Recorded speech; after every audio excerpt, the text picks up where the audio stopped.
this edition of The Need for Courage. I'm your host, John Byrne, and today I'm very excited to have Tom Durkin. Dr. Durkin has dual roles that are important to the peacemaking effort globally and domestically, and that is he's the research and grant coordinator at the Center for Peacemaking, but he is also the director of safety education for the Foley Foundation. And in a minute or so, we're going to ask Tom to, for those that aren't already aware of the Foley Foundation, the great work that they do, give a little background on that. But we want to spend today on an issue that certainly touches on peacemaking challenges, and that is the safety of journalists around not just the country, but the globe. And obviously, we know there's been attacks on journalists in so many ways. Some have been kidnapped and killed. And so one of the things at the Foley Foundation, among many that they're working on and have worked on and produced, are safety modules for journalists. But we want to dive into all of that. So first, Tom, thank you so much for doing this today. And if you wouldn't mind spending a little bit of time for those that may not be aware of the Foley Foundation, the rationale, and then we'll talk about some of these really important issues that you and your folks have worked on. Of course. Thank you, first of all, for having me. I really appreciate this, and I always look forward to sharing more about the work of the Foley Foundation, because it is vitally and critically important. The Foley Foundation, for those that don't know, started 3 weeks after the murder of James Foley, who was the first American beheaded in Syria back in 2014. His mom, Diane Foley, started the organization 3 weeks after Jim's murder. And the purpose of the Foley Foundation is twofold. First, it's to bring American hostages and wrongful detainees back home. And the second is to protect and support journalists here and around the globe. One of the things that people might not realize is that when the Foley Foundation was formed, there was no real system for bringing American hostages home. It was very disparate. There were FBI, Department of Justice, CIA, not necessarily working together. And one of the things that Diane, through sheer will, has been able to do is create a hostage enterprise by her work on Capitol Hill. And these days we have a special presidential envoy for hostage affairs, the SPIHA, and it is very organized in terms of how America goes about trying to bring home our hostages. And a hostage would be someone who's being held by a non-state actor. You might think of someone like ISIS or the Taliban, versus a wrongful detainee, who is someone held by a government. You might think of like the Brittany Griner or Trevor Reed cases in Russia. They're both equally important, but the designation is significant. So that's the focus of what we do at the Foley Foundation, bringing Americans home and protecting journalists. So a couple things related to that. As you say, there was not a process that you could point to before Jim's murder, and that has changed in large part due to the advocacy from the Foley Foundation. And if you can see over my shoulder, Diane's book, American Mother, that came out last year. If folks haven't had a chance to read that goes into great detail about her commitment and her advocacy that you just referenced. So let's talk a bit about what the Foley Foundation is trying to do regarding the protection of journalists. And let's say it's happening in so many different regions of the world, as we know. And I know you mentioned to me prior to recording there is a Shelley Kittlestone. Talk a bit about it, because that's pretty recent, but also mention that and then talk a bit about what you folks are doing to drive this education that's so important. Yeah, first of all, this is such a timely discussion. Shelley Kittlestone, who is a Wisconsin native, was working as a freelancer in Iraq and has worked there. This is not someone who just dropped in and said, hey, I'm going to go to Iraq on a whim. Shelley Kittlestone is an established professional journalist who is working in Iraq. About 2 weeks ago now, she was abducted by an Irani-backed group. Because Shelley was practicing safe journalism and was keeping in regular contact, her lead advocate was aware within hours, I would say, that Shelley had been abducted. And because there's a system in place, the Americans acted quickly. And we have to give credit to the administration for first going to work to bring an American home. They worked with the Iraqi Prime Minister's office, and within a week, Shelley was released, and I'm not sure if she's actually back in the States, but she is with U.S. She is under U.S. protection. And so that's a success story. And part of that, obviously, I can't pinpoint the exact evidence, but I would argue that this wouldn't have been possible without the work the Foley Foundation and other organizations have done over the past several years to make this an issue. When we think about the Shelley Kittleson issue, it's interesting to me because when we started off doing journalism safety, our focus was on freelance conflict journalists. We're like, that's who needs to think about safety. That's Because who needs to. they have no support. Now, support's the wrong word, but they're not connected to a Wall Street Journal or Reuters. That's part of the reason why, right? Absolutely. We've lost a number of bureaus over the years. There's less foreign presence or big media companies' presence in those countries. And so they rely a lot on freelancers who don't have the institutional support. And so we were really concerned about freelance conflict journalists. The interesting thing is it took us just a handful of years to realize it's not just conflict journalists. Right. All journalists, domestically, abroad, need to think about their safety. It's a new world for journalists in terms of how they're viewed, how they're targeted. There used to be a time when you could put press on your chest, and I'm neutral. I'm not. Right. Journalists weren't targeted like that. That world does not exist. So whether you're working domestically or abroad, no matter what you're covering, journalists need to be aware of their safety. So given that, so your original focus again on freelancers, and it morphed into these safety modules. Walk us through some of the high-level points in the module, and then tell us how that's working, because obviously you're not creating it as part of Marquette, you're creating it as part of the Foley Foundation, and you're distributing it, I'm assuming, to colleges and universities, and how that works. But first of all, what are some of the key elements besides the first one you mentioned with the case with Shelley, where she was in contact right away, and so that was an important part of safety? You don't have to go through all of it, obviously, but Sure. What are some of the high points? The highest point, the starting point, and this connects with Shelley Kittleson being in contact regular with people, and then as soon as she wasn't in contact, that set off an alert. We should have heard from her. That's tied to a risk assessment. The number one thing we talk to about any journalists, and particularly younger journalists, when you're going to cover a story, any story, you should do a risk assessment. Where are you going? How are you getting there? Who knows you're going to be there? When should you return? Do you have a plan B about transportation? Have you been to that area before? You just want to, the goal with the risk assessment is to identify what could potentially go wrong, so you have thought about it. And that's something that Shelley obviously did. Right. And that's something that we want young journalists, so when we think about the modules, we start off with young journalists should think about how to do a risk assessment. And this goes like, I think about here in Milwaukee, because I have the luxury of being able to work directly with the Marquette students. A lot of them are coming to the city for the first time from other parts of the country.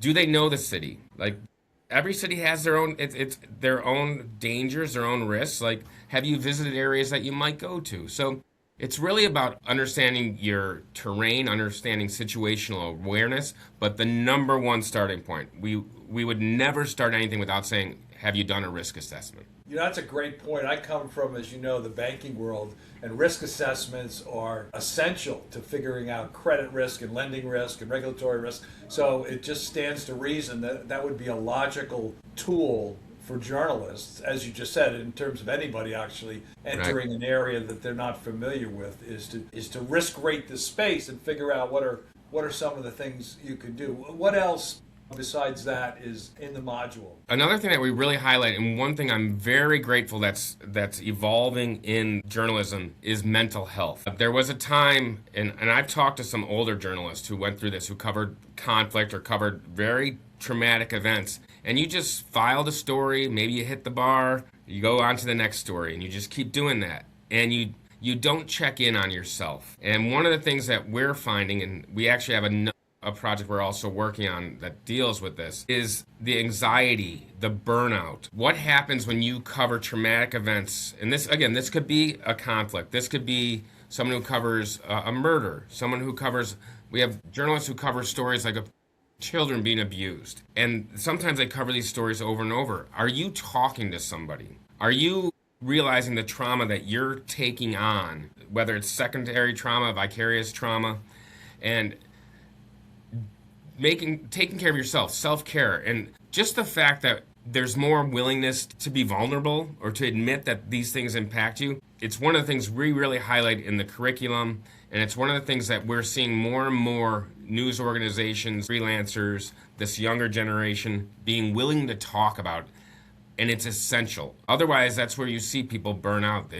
It can be you're not always getting the support you need. You're not always getting like praise or lauded. You're often getting trolled. And if you're keeping this all in, that's what can lead to anxiety, burnout, and it definitely impacts how individuals are able to, the quality of their work, how they're able to pursue their stories. I want to talk to you about that, the targeting of journalists, but before I do, if somebody watching this is at a university or college that's they're either in journalism or some other, and they're interested in what you've just talked about, how do they get access to the safety modules? Who do they reach out to? How does that work? So the safety modules are available on our website, on the jamesfoleyfoundation.org website, and they're available to anyone. The way they're designed is they're designed to be incorporated into existing courses. Our thinking was twofold. One, if anyone who's listening has ever worked in the university, it is so hard to get new courses introduced into the curriculum. Second, we didn't think there's a good time to teach this. If you teach it during your freshman, sophomore year, you're just learning about journalism, you haven't really been exposed to everything, and they're throwing all this safety at you.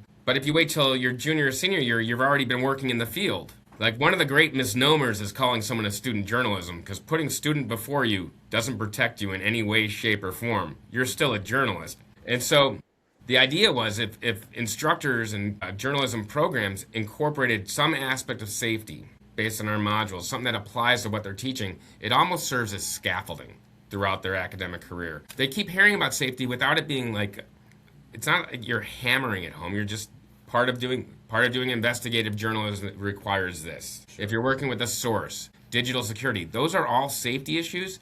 But if we feel like if you introduce it piecemeal, it actually builds into something greater. And so if a student wasn't receiving training, they can still access our materials and see the resources and read up on them, see what the questions are, what they should be thinking about. And again, our goal is not to monetize this, we want to create it, share it, we want people to use it. And we're even of the mindset, if a school or instructor doesn't necessarily want to use our materials, use some materials. Just be sure to introduce safety to your students. That's a great point, and it's equally important that it's free, because I think that some sort of part-time journalists could get value from checking that out. Something that they're doing. Given today that I'm not saying everybody's a journalist, but since there's so many ways to produce content, if you're doing it from a reporting type standpoint, and you're not paying attention to safety because you've had no experience or exposure, this would be a great tool to have. Absolutely. You also mentioned a toolkit that you're working on with the Knight Foundation. Is that an expansion? Is that different? Talk a little bit about that. Yeah, this is a little bit different. So I'm working with Dr. Lauren Walsh. She was the founding director of NYU's Gallatin Photojournalism Intensive, and she's worked in conflict zones as a photojournalist. And what we're creating is a web-based toolkit. It's called Reporting with Resilience. And our particular target audiences it's for any journalist, but our target audience are student newsrooms, freelancers, and local newsrooms that are under-resourced and don't have the funding to provide maybe safety training. And the goal of this is to look at journalists' safety, like physical, legal, digital, but we're doing it through a mental health lens. Like how all these things, like if you're worried about your physical safety, how that impacts you mentally. Legal issues, like if you get detained, if your devices get seized. And we just saw this. Hannah Nathanson of the Washington Post, her home was raided. Her devices were seized because of a story where she used leaked information. Like, what impact does that have on you? Like, how does that impact how you go towards the next story? So we're trying to make sure that we're providing journalists with ways to think about their safety that also takes into consideration their own self-care. So we're really excited about this project. We're really grateful to the Knight Foundation for funding it.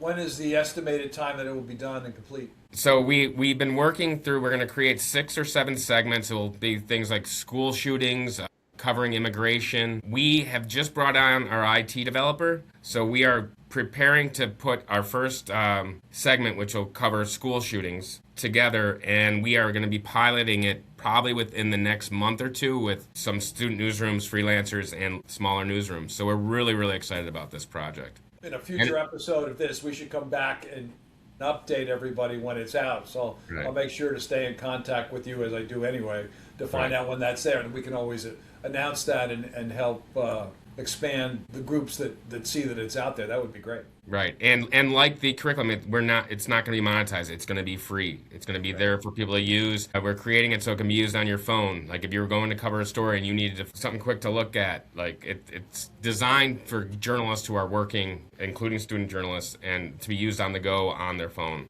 Tom, we weren't going to necessarily talk about this next subject, but you've led it, so you're very familiar.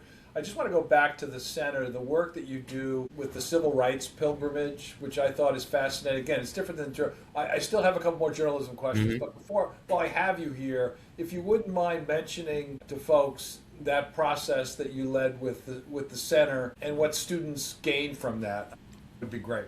Yeah. So each year we lead a civil rights pilgrimage, and I had the privilege of going on it back in 2023. What we do is it's usually about 12 to 14 students, 4 or 5 faculty or staff, and we start in Milwaukee, head down to Memphis, and then depending on what the itinerary is for that week-long trip, we visit places like Philadelphia, Mississippi, see where James Chaney, Mickey Schwerner were killed.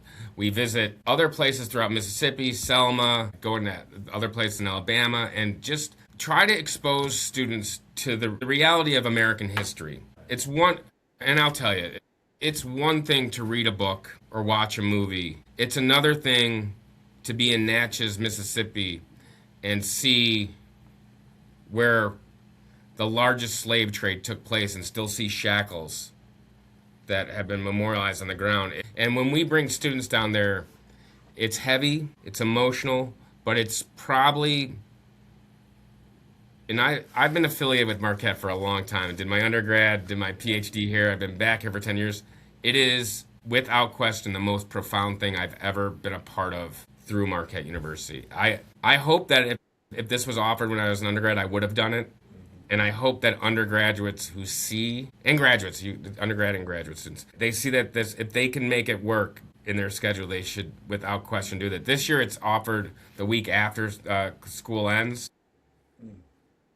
I can't speak highly enough about, like, actually not just reading and hearing about American history, but feeling like you're living it. Like being where Emmett Till was discovered, being where, like if that doesn't move you, I don't know what would. I think that's amazing. I interviewed one of your colleagues, Dr. Kanker, a couple days ago, and she talked about an immersion program that she works on with Muslim organizations in Dearborn and Detroit. Different but similar. Similar in that taking students to visit mosques and to meet people they wouldn't normally see in current history, if you will, versus, the historical issues that you are. But these are things that I think the center does so well, and it's just so important. You're not just book teaching, if that's a phrase, students. They're diving into these things, and then I would imagine it has impacts on whatever career they go to after leaving Marquette or wherever, if they go through something like that. So I think that's really admirable, both that you folks do this, but thought through that process of how it might work. Yeah, and there's always like you really get an understanding of how intricately we were all tied together. I had the luxury. The students just got back from that immersion trip to Dearborn and Detroit, and I talked to one student. She was just talking about how impressive and how overwhelming at times it was to meet so many people that you would not have come in contact, eating, whether you're eating Persian or Yemeni foods, sitting down to break bread with other people. And there's always these interesting connections. Like one of the things we did this year is 2 Marquette alums that I happen to be very, really close friends with, Qasim and Asim Khan. They own a health drink that's called, a company that's called Zinn, and it's made with turmeric. And they have their warehouse right in Milwaukee. We said, hey, this is what we're doing. We're going up to introduce students to members, like Muslims in Detroit and Dearborn. Asim and Qasim are Muslim. They're like, here, they gave us basically like a pallet of their drinks and said, share this.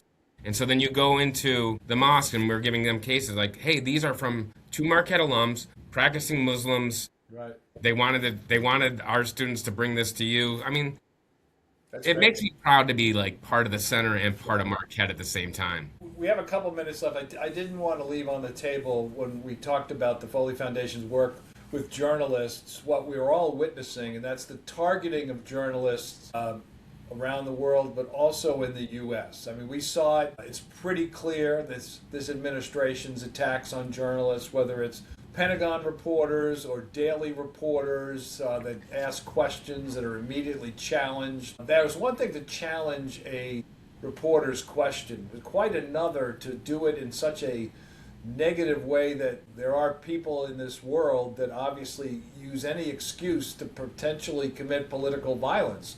So journalists become targeted because policymakers don't simply disagree, they attack. So what are some of the things that the Foley Foundation is working on in that space? Because there's a clear number of examples of targeting of journalists. I mean, we talked about the physical violence, the killing of journalists, the kidnapping of journalists, but the simple attacking journalists and journalism from an integrity standpoint does have its potential violent impacts. And what is the Foley Foundation, from an advocacy standpoint, doing about that, or what can we all do about that? That's a great point. Like if you watch the press conferences, like they'll attack a journalist based on the organization they work for because they asked a question. Like, you're fake news. This is a question.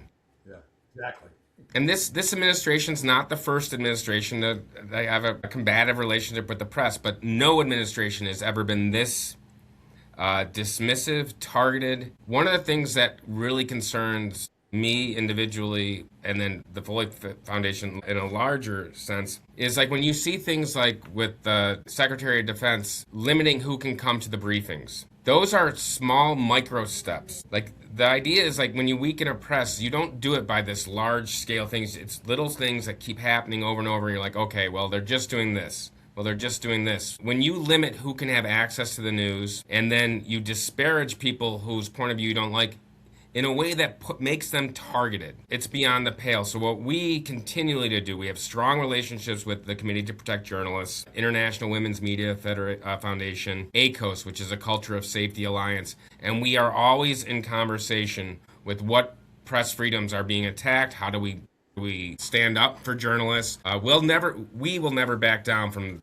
the First Amendment right, and that the right of a free press. How essential, I can't stress this enough, how essential a free press is to a functioning democracy. And one of the things we're seeing with journalism is we're losing local newsrooms, so people aren't getting local news. Right. We're seeing these huge mergers that are taken away from the independence of the free press, and that's very concerning. The other concerns are, like you saw Georgia Fort and Don Lemon arrested in Minneapolis. We mentioned Hannah Nathan's, her devices being seized. They're threatening jail for a journalist who talked about the airman who was recovered in Iran. These threats are very real, and I think when you take them one by one, it's very easy to be like, that's just a one-off. But they're not one-offs. These things are all combining. And a free press is at risk. And the larger issue is if a free press is at risk in the United States, where we have a First Amendment enshrined, that reverberates around the world and impacts journalists around the world. 100%. The good news is that the Foley Foundation, the Center for Peacemaking, are working hard to challenge all of these issues. So for more information, check out the center's website, also the Foley Foundation, and some of the other items that Tom mentioned. We'll put some of those links in the show notes. Looking forward to continuing the conversation going forward regarding not just journalism safety, but some of the issues that you've raised. So, Dr. Tom Durkin, thank you so much for your time today. Really appreciate it. Thank you so much for having me.